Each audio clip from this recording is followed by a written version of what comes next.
કોલેજમાં હતો, second year, સૌથી હાર્ડેસ્ટ સેમેસ્ટર હતું. ઘણા બધા મારા ઉપર બીજા રિસ્પોન્સિબિલિટીઝ હતા, અમુક ક્લબ્સના અને જે પણ હું કરતો હતો એમાં ઘણું બધું કામ હતું.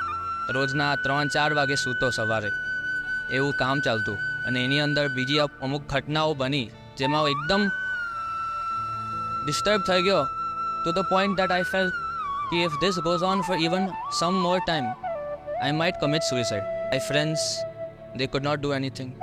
My parents could not do anything. ત્યારે એક યાદ આવ્યું કે આ એક ગુરુ ભગવંત હતા, બહુ મસ્ત હતા, કદાચ એમની પાસે કોઈ જવાબ હોય. And I sent him a message because I'm going through all this. What should I do? ગુરુજીનો જવાબ આપ્યો. 1 અઠવાડિયું, 2 અઠવાડિયું, 1 મહિનો ગયો, એ ઇમ્પ્લિમેન્ટ કર્યું. એમની જે રીતના દ્રષ્ટિ બતાવી, એ દ્રષ્ટિનું એ પર્સપેક્ટિવ ચેન્જ કરવાનો મેં પ્રયત્ન કર્યો. અને એના પછી જે જીવન બદલાયો, કે હું તમને ખાતરીથી કહી શકું કે આવું કાંઈ ઘટના ફરીથી બને ને, એક અંશ મને કાંઈ ફરક નહીં પડે.